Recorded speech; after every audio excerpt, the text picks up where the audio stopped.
Okay, welcome to tonight's webinar on functional medicine and what is its role in health optimization and prevention and in the future of healthcare in general. And today's evening webinar will first go on what is functional medicine and how can it relate to longevity and health optimization, what's its approach towards health optimization and longevity, because obviously there's a lot of talk about these topics these days, and what's the role of functional medicine within those. Then I'll dive a little bit, just very briefly, on the basic biology of health, disease, what makes up good health in our biology, so that you have a bit of a better understanding of what we're talking about and what we can address. And then I will be talking more about what are the different options of precision health, what are the testing options, and how does this all work. So it's really just an introduction tonight. I'm just going to close those for a moment here. Perfect. Okay, so today's webinar is about bringing a little bit of clarity into that world of confusion that is current health optimization, longevity. There's so much, obviously, media on TikTok, Instagram, even on the normal news. There's a lot of information out there on how to optimize your health. There's a lot of conflicting information out there about should you fast, should you not fast, should you go and have an ice bath, should you track your health, should you take certain supplements, maybe they have side effects. Then there's all these wonderful podcasts as well that have brought a lot of these topics to a wider audience, such as Peter Attia or Mark Hyman or Huberman Lab in America. Those are the most prominent ones. And a lot of people then think, well, what is actually good for you? What matters for your biology? And where can you have someone that can help you with these things? So rather than just trying all these things, and oftentimes when you go on these podcasts or you listen to them, they mention certain tests, they mention certain things, and you don't know where you can find them, where you can access them, and what is safe for your biology. And that's where functional medicine comes in. So yeah, how do you know you're giving your body what it needs with all these different wonderful tools that are out there, but slightly confusing? So functional medicine, for those of you that are new to this, and I'm assuming most of you today joining don't know much about functional medicine, hence why you're there. So functional medicine is kind of in between the normal medical system and more of a naturopathic physician, doctor, and a nutritionist. And it combines the three worlds. So rather than, let's say, a nutritionist saying something along the lines of you should eat more greens and vegetables, and a naturopath giving you some herbs, and a doctor giving you some medication, it tries and looks at how can we actually measure what we need to do? Do we need to do certain blood work, and do we need certain more of the salads? Do we need to focus on stress reduction? Does that person need some herbs? And maybe the medication is there. And just a medical disclaimer, none of the functional medicine is instead of the normal medical system. I always send my patients to get checked up if they have symptoms by a normal doctor first, and then functional medicine comes in to support that on the side. There's two sides to it. There's either the ones that have gone to the doctor and the doctor has done the tests and said there's nothing wrong with you, or they've done a health panel just to be proactive, and the doctor again has said no issues, you don't have to worry about anything, but they either have some niggly symptoms or they just want to be really proactive because maybe there's Alzheimer's in the family, or they're worried about running into an issue. And that's where functional medicine comes in with more of a bespoke predictive biomarker testing, and digging a little deeper of where these niggly symptoms might be coming from, or how best to support the biology so that they don't even happen in the first place. And then on the other hand, there's the functional medicine. That's what most people understand within functional medicine, is when people already have some kind of chronic symptoms where the normal system has maybe left them hanging a little bit, or has given them some pills to suppress symptoms, but not really given them a real something they can be proactive about to try and reduce symptoms themselves in the long run. And common concerns are autoimmune diseases like Hashimoto's, or irritable bowel syndrome, which is when people have digestive issues, but also irritable inflammatory bowel disease, which is an autoimmune disease where the immune system attacks the gut lining. Also things like cancers, hormone imbalances, endometriosis, PCOS, cardiovascular disease, acne, all these kinds of symptoms where oftentimes the doctor will say, take the pill, take some antidepressants, take some blood pressure medication, and then it doesn't and they have potential side effects, but doesn't actually look at the underlying triggers. And while these medication could be a lifesaver in the short run, sometimes they have side effects, and often they just don't actually help you get better and fix what's causing it. And a lot of people that come and see a functional medicine practitioner want to be a bit more proactive and say, okay, what is actually going on? And that's where functional medicine comes in. Let me go back to that for a moment. It looks at what are the underlying triggers. Let's go back to the slide. It's a little nicer slide. What are the underlying triggers for this disease to start in the first place? Why did my immune system decide to turn against myself and develop an autoimmune disease? Or why did all of a sudden there's hormonal acne or bloating, or why, or on the contrary, if someone doesn't have symptoms, but they just want to be proactive to look at, okay, what are the things that are fine now, but that could contribute to issues not in a week, but in 10, 20, 30 years down the line, and be more proactive there. Just a moment here. I think someone joined that hasn't got isn't muted. Just making sure they're not good. Disrupting. Perfect. There we go. Okay, so part of functional medicine as well, the way I practice it is not just to look at optimizing people that have issues and try and mitigate their symptoms, which obviously is wonderful and important, but also, like I said, that precision health optimization, that longevity where people are, that is in the media a lot these days. Now, the way we look at it, the longevity topic, is we actually want to improve something called health span. So rather than just increasing lifespan, making us live longer, which is what a lot of the technology out there is trying to achieve, functional medicine tries to look at how can we put life into those years. So rather than just living longer, we also want to have physical well-being, emotional well-being, so that we can do whatever it is that we feel like we want to still achieve in this life, and not become older but frail and maybe have all these issues. And on the other hand, if someone has issues, then we start to look at, like a detective, what is causing them? Why is the body turning against itself? Why are these symptoms there? And then we try and find very bespoke strategies to remove those underlying triggers, or at least make them better. Okay, so you might be thinking, why does this even matter? Isn't everything in our DNA? Genetics determine our destiny. Now, luckily, that's been largely disputed over the last decade.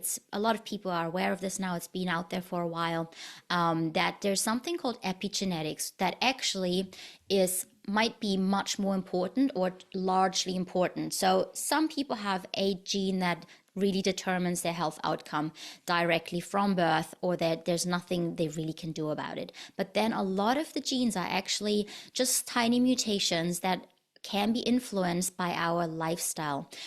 So there's this whole nature versus nurture debate, and research shows that that is actually very important. This epigenetics, everything around our genes. And one good example are a lot of twin studies. So they take identical twins here, and they put them into different environments.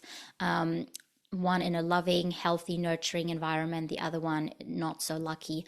And even though they have the same DNA, they have completely different health outcomes at a certain stage. So even though they might both have an Alzheimer's gene, one might not turn on that Alzheimer's gene and live long and healthy with great sharp brain performance and capacity, or a breast cancer gene, or whatever these other things are that people are often worried about.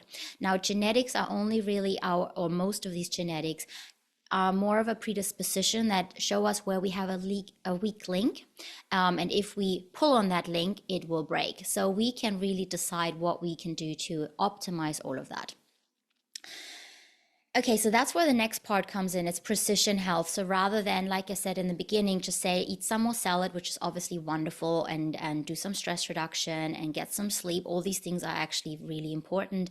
Functional medicine, precision health takes it a little further and says, okay, let's do some testing to see what is important for you, which tweaks are necessary for you, so that you can become the CEO of your own health journey. Just a little bit about myself for those of you that don't know me. My name is Mirthe. I'm a certified functional medicine practitioner licensed with the HCPC in the UK. I did an undergraduate in health science and had an autoimmune disease myself, Crohn's disease, which is where the immune system attacks the gut. And it was pretty miserable all throughout my childhood. I tried lots of things. I came from a fairly alternative family. I tried Ayurveda and yoga and meditation and cut out sugar as a teenager for years. And it all kind of helped a little bit, but it didn't resolve the issue. And then when in my early 20s and I did my undergraduate, the doctors wanted to put me on very strong immune suppressing medication. Normal trajectory of Crohn's disease, for the ones that aren't aware of it, is that at some point your immune system has destroyed your gut that much that you can't absorb nutrients anymore, and eventually they'll have to cut certain parts of your digestive tract out and you get a pouch, and that is obviously irreversible. Now, I didn't really want to go down that road. And started researching because that was what my bachelor was in, is reading papers, research, being kind of a nerd that just looks at science. And I found a lot of papers that said certain things for autoimmunity to try.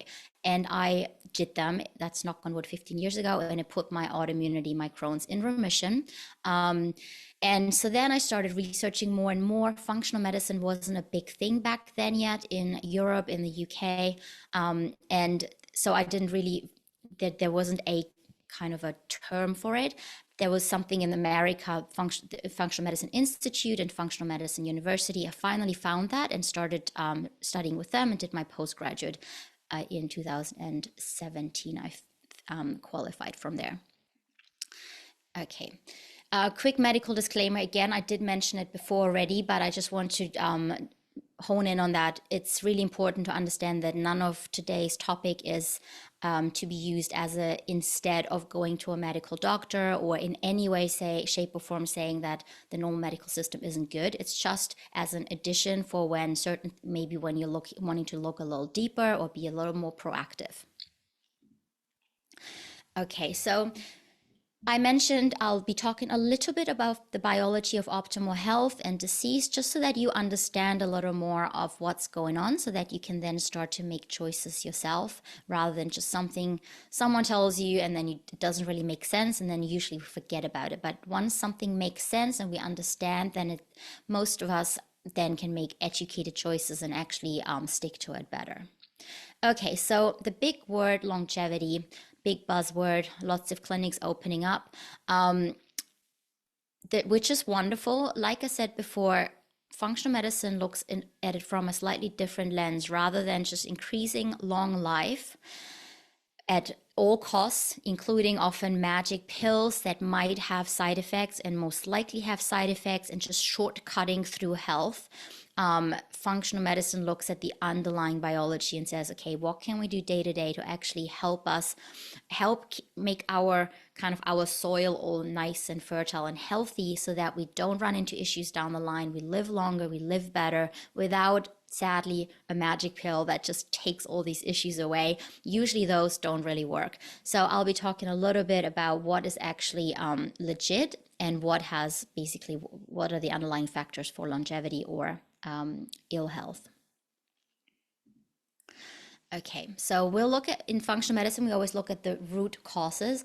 And one of the main root causes for any health issue, including aging, including Alzheimer's, cancers, but also just degeneration overall, but also more acute symptoms that might bother us right now, joint aches or endometriosis or PCOS, a lot of them, or anxiety, very common one as well. They all share that they have inflammation as one of their root cause factors, is one of their common denominators. Now, inflammation is actually something that is beneficial to us. It's our immune system doing its thing, trying to fight something off. If we have an invader, such as a virus or any other bug, the body produces an inflammation to try and get rid of it. The problem is only when that starts to linger in the body and doesn't go away. And then it starts to attack our cells and makes us basically rust from the inside. And wherever we have our genetic weakness, it will then cause issues, whether that's our brain or our joints or mental health or fertility and ovarian tract and those kinds of things. So common underlying, so normal medicine looks at inflammation and might give you anti-inflammatories. Now, functional medicine will then look at, okay, why is the body inflamed? What's triggering that? And usually there are things like issues with the gut microbiome. A lot of people now know what that is. It's we all have certain bacteria and types of fungus in our gut, and they are really important to keep our gut healthy, to break down nutrients, to make nutrients, to keep our immune system nice and healthy, to help make chemicals that help our brain function and the rest of the body. Now, if we don't have enough of the good bacteria in there, or we have an overgrowth of some bad ones, in particular certain bacteria that can trigger autoimmunity or some fungus like Candida albicans, if they start to take over, then they can cause inflammation because the immune system is trying to fight it off. And if for some reason it doesn't succeed, it gets that lingering inflammation. Now, if that stays for a while, it makes our gut quote unquote leaky, making it more permeable. And then all of a sudden we develop food intolerances to foods that we didn't have before, no food intolerances. And the body then, the immune system thinks, oh, I don't recognize this type of food because it managed to get in through that leaky, permeable gut lining into the bloodstream at a slightly different shape. And the immune system says, I don't recognize this. I'm going to try and fight it off. It must be an invader. And then it causes inflammation again. And then all of a sudden we have these intolerances to otherwise healthy foods like almonds or avocados or ginger. Those are common ones I see in patients. And then all of a sudden our body's constantly chronically inflamed. Now, the issue is that oftentimes, I see this a lot with in many different patients and people that have any sort of niggly health issue or very severe health issues like autoimmune disease. And it doesn't have to give you digestive issues, but it can just cause and contribute that kind of lingering inflammation that can make you achy and bloated and give you brain fog and just make you more anxious. All these things I mentioned. So I would always, with functional medicine, look at, okay, what's triggering this inflammation? What's actually going on here? With long COVID, quick note here as well, long COVID, I've seen a lot of patients since that, sadly, and oftentimes there is a virus that got reactivated and that constantly keeps the immune system irritated and trying to fight it off, including things like Epstein-Barr virus, and that can contribute to those long COVID symptoms, just as one piece of the puzzle. Another factor that can contribute to overall health decline and aging and rusting from the inside, but also acute health issues are free radicals and oxidative stress. So if there's lots of free radicals that the body can't deal with, eventually they will, basically when they're free radicals, they will cause mini mutations in all of our cells. And if we have enough antioxidants and we get enough sleep and we're not stressed and all of these wonderful healthy lifestyle tools, then our body can get rid of these mutated cells and it can quench the free radicals. If there's too much of the free radical load and we just can't deal with it, then eventually those mutated cells accumulate, we start to rust, they cause inflammation, and long term that can contribute to cancers. Now, what are certain factors that can contribute to free radicals? It's things like pollution, heavy metals, I see that commonly, mercury from tuna, for example, people trying to be healthy eating tuna, mercury can damage our cells. Lead from lead pipes and tap water. It can also be plastics. It can be overeating. It can be constantly eating foods that are highly fried and processed. It can be cigarettes, too much alcohol. All these things can cause damage to our cells. And if that bucket flows over, eventually it's just too much and then we run into issues. Okay, another common underlying factor is blood sugar imbalances. I won't go into too much detail into all these different underlying factors today because we'll talk a bit more about what functional medicine can help with. This is just an introduction today, obviously, but blood sugar imbalances, a lot of you might have heard about the blood sugar monitors nowadays, Zoe app, for example, and There's a good reason for it, because every time we have a blood sugar spike, it actually damages our cells. It causes something called glycation, where the sugar attaches to our cells, our protein and fat, and that's what we're mostly made out of, and irreversibly attaches to it and makes it causes something called glycation, which is like a browning or a rusting of that cell, and that can take months to be broken down. And so we're basically rusting from the inside every time this blood sugar spike.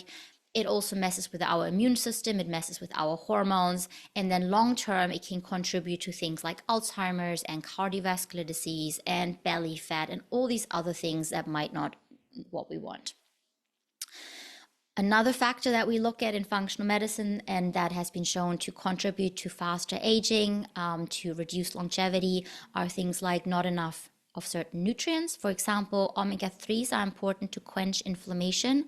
I test most of my patients on omega-3, and I've only ever had 2 patients in many years of looking at blood work and that were high in omega-3. All the others are always low, even if they're eating fish a little bit. So oftentimes people are low in nutrients. Vegans are often low in certain things like B12 and iron and zinc that are important to keep the immune system in check, to get rid of free radicals, to keep our brain functioning. So that's another part to that health puzzle. Methylation, slightly complicated term, but in a nutshell, it's a process that happens all the time in the body. And it basically, one of the functions is that it helps to decide which genes we turn on and off.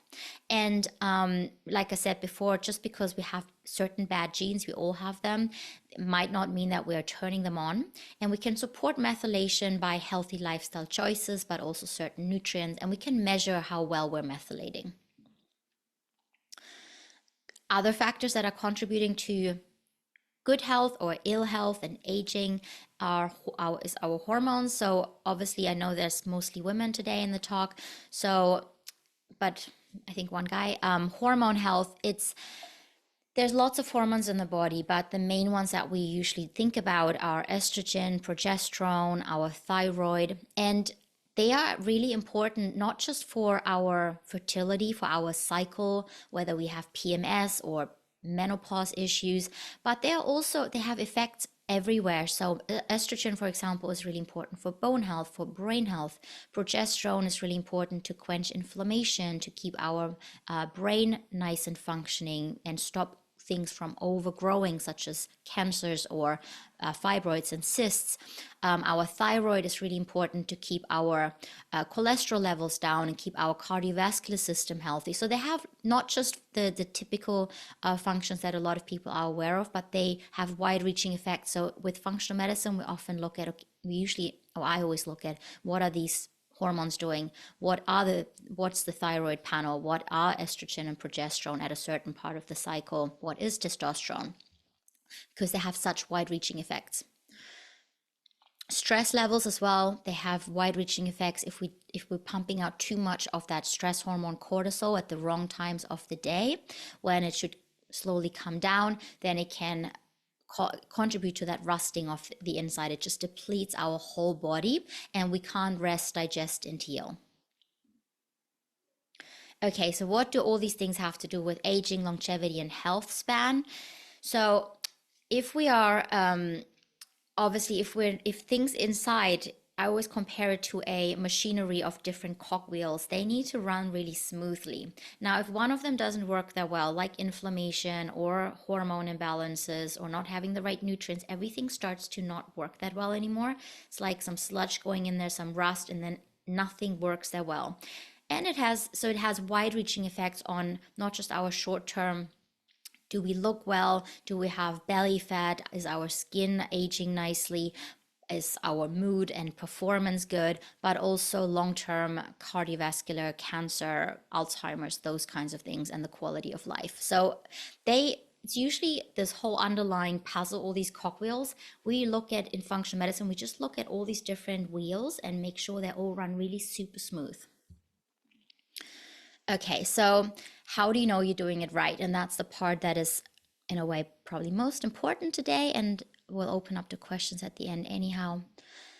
So the part that I find really important is that precision health part where you actually test, then you make certain tweaks, and then you track again so that you can thrive, rather than just with all this information out there say, okay, well, I'm just going to try this and I'm going to try that, and maybe you're doubling things up, maybe you're overdoing things. I see this quite a lot in some of my patients. They'll come to me with 1,000 supplements and 1,000 different things, and they actually maybe are too much for their body or for their biology, or they are taking 3 times the amounts, and then their body, it's basically burdening them where it should be doing something good, or it's not good for them because of something else. So I always think it's good to test, so you know where you're standing. There's certain panels.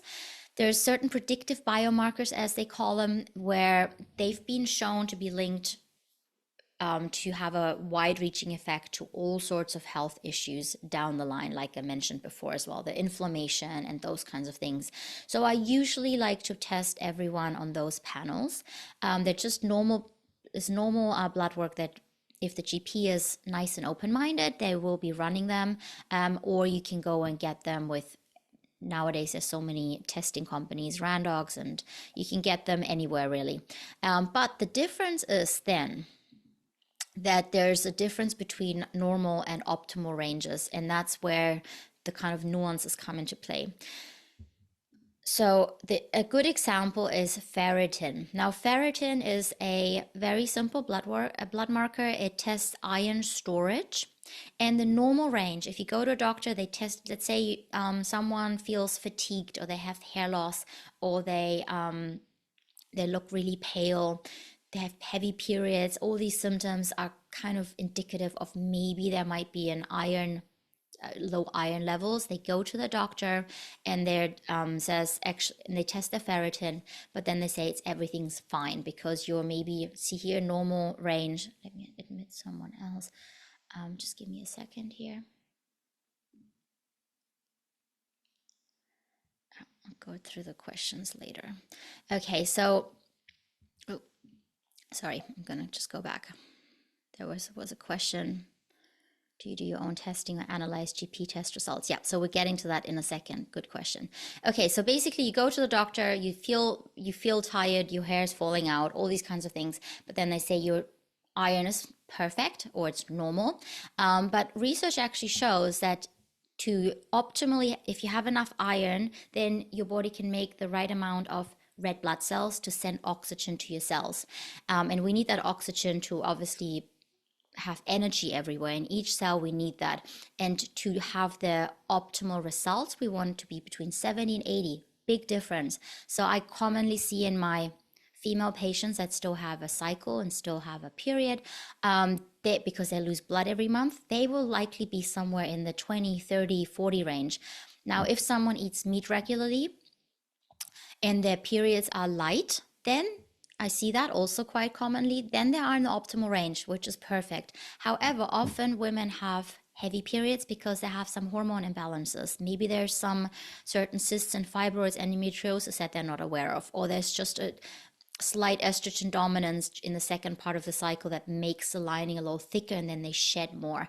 And then they're usually not in optimal ranges. And then if someone is vegan, for example, then often iron is also a problem. Now, on the other hand, and again, today's mostly women, so it's not so much of an issue. But if it gets too high, it can actually cause inflammation in the body. So we also don't want it to be too high. And that's more of an issue usually with men or women post-menopause, because they don't have a monthly bleed. And also some people have a genetic mutation there that just makes them store more iron. Now, one note here, sometimes this ferritin can be really high, and that might not have anything to do with iron levels because it's also an inflammatory marker. But for most people, this is just a good example for you going to your doctor and actually your iron levels seemingly fine, but you're tired and you're having all these issues. Or the other one is vitamin D, very common as well. Again, if the immune system is not working optimally, or you're feeling run down and you're going and the doctor is actually testing for vitamin D, again, normal range, anywhere between 30 and 200, depending on the lab. But optimally, you want to be between 100 and 150. Now, research shows, there's actually lots of research that shows for vitamin D to have optimal preventative levels. But people often talk about vitamin D that it helps with breast cancer prevention and colon cancer prevention and hormones and all these wonderful things. Multiple sclerosis, it helps with that, prevent it and help lower symptoms if it's already there. But those are usually only found once we have it in optimal ranges. So we really want to make sure we get this optimal. Now, yeah, so the problem is that nowadays some of the labs, they've caught on to the terminology of optimal and suboptimal. I don't want to call anyone out here by calling which lab this is because I use them a lot because they have a wonderful panel. But the problem is that they call something optimal. Here you can see the ferritin is still between 20 and 300, where optimally it should be between 70 and 80. And here vitamin D, they have this green range between 50 and 375, which again, sadly, is actually not where we ideally want it to be. So that's a bit of an issue. And I usually, when people come and see me in person for a consultation, I will look at all the blood work and then say, there, you're fine, but you're not optimal. Let's tweak it. For those that can't afford to see me in person, I have been working on an app for quite a few years, but it's supposed to launch soon, where you can really cheaply upload your blood work and actually see whether it is optimal and get some more functional medicine perspective on certain markers. Let's say if your cholesterol is high, instead of saying you need to drop your bacon and you'll take some statins, which is kind of maybe necessary very short term, or it's more old science, it will come up with more of the newer solutions that research has shown might actually be the reason for high cholesterol, and also putting it in the optimal range. If you're interested in that, I will put my email address at the end again. You can email me so you know when we launch. Hopefully in a few months, but it's been a while. It's been years in the making. Okay, so those are still all the normal blood tests that you can get at your doctor. But then if someone really has some issues, chronic health issues, autoimmune diseases, cancers, really severe other issues like endometriosis, or if someone's just really wanting to be proactive and they have a family history of breast cancer or Alzheimer's, and they want to be a bit more specific with their health optimization journey, then again, I'm turning into this health detective, but that's what functional medicine does. And we look a little deeper at things like, are there food intolerances that your body is constantly reacting and making you inflamed against? Or are there certain viruses that are reactivated or heavy metals accumulated? Also, other things like your stress biology. How is your cortisol throughout the day? Is that too high? Is it too low? Is it high at the wrong time of the day? And that can all mess with your immune system and all these different factors.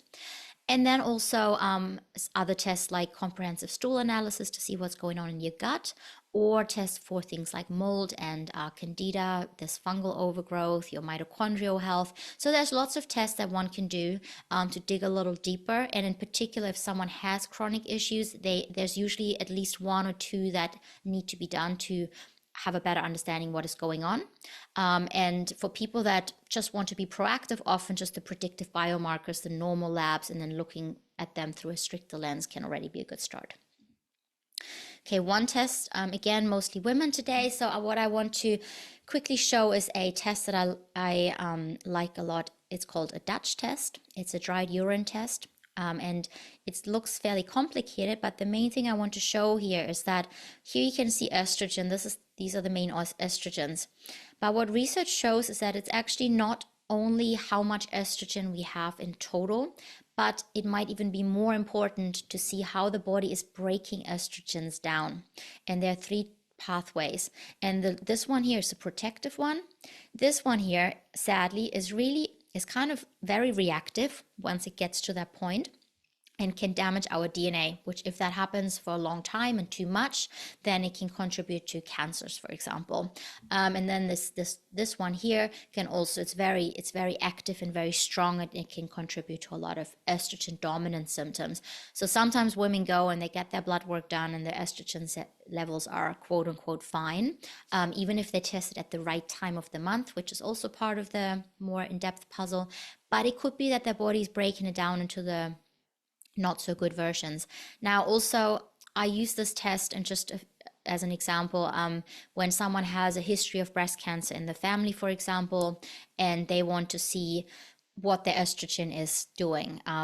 if are they favoring this part here, like this person here is, then I would say we need to really support that pathway and make sure that is being less favored and less used, so that that person doesn't run into issues down the line. So it's a lot more proactive rather than just, obviously mammograms, all these tests are wonderful, they save lives, but all of this is basically a step back. And much same with full body MRIs are like a trendy thing, which also again wonderful to detect certain things, but often then people think, they're worried that they know something that they might not even have wanted to know, where functional medicine takes it that level back and says, okay, what are the actual underlying factors that contribute to these issues, and let's fix them.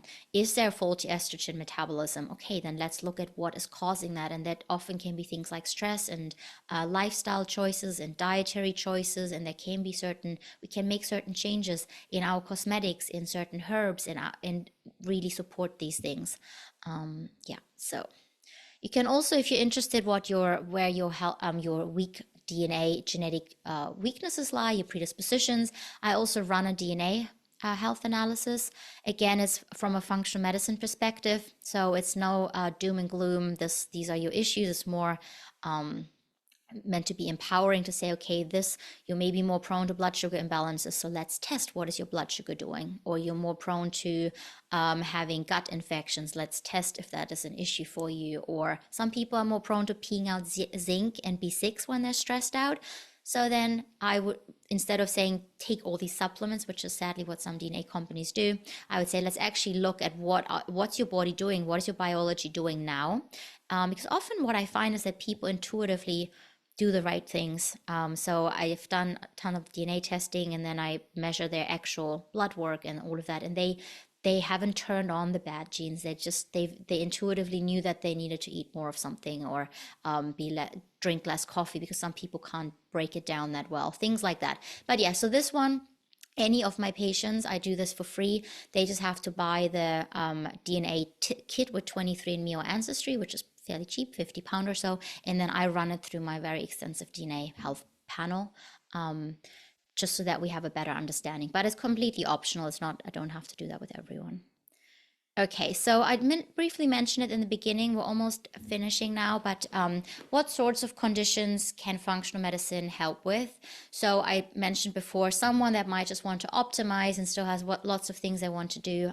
They want to live longer, but also stay healthy and the best version of themselves. And then the others are the people that have issues like hay fever, like endometriosis, like autoimmune diseases, and we try and unwind and see what's wrong with the biology and how can we best support it. And again, usually it's hand in hand, or always is hand in hand with what the doctor's doing. So we never say we stop taking that or don't do what you've been told. We're trying to eventually, long-term goal is to stop having to rely on those medicine, because hopefully the body has started to go into the right direction. But that's always hand in hand with a normal doctor. Okay, so where to take it from here, quick, and we'll open up to questions. So if you're interested in taking control of your health, but you can't afford to see me one-on-one, I'm running a 4-week hormone health reset with the Life Center starting next week. I run them once or twice a year, where it's weekly Zoom sessions where I talk about all the basics, like how to eat for your cycle. This is female specific. Sometimes I also have one for both genders, but this one's really specific on how to support hormones and progesterone and estrogen all throughout the 20s and 30s, but then also 40s once perimenopause starts, and how to optimize all of these different things through diet and lifestyle and certain supplements, maybe bioidentical hormones, how to do core work to keep the vagina strong and healthy, all these kinds of things. So if anyone's interested, you can message me after, or you can go directly to the Life Center to sign up. And then, so we'll talk about all the basic pillars of health, what to eat, how much to eat. We'll calculate your protein intake, how much you should be eating, those kinds of things. If you don't want to join the course, but you just would like to know how to calculate your protein intake, what's optimal for health, then I can email that to you. Just message me and I can send that. We'll talk about how to support the cycle.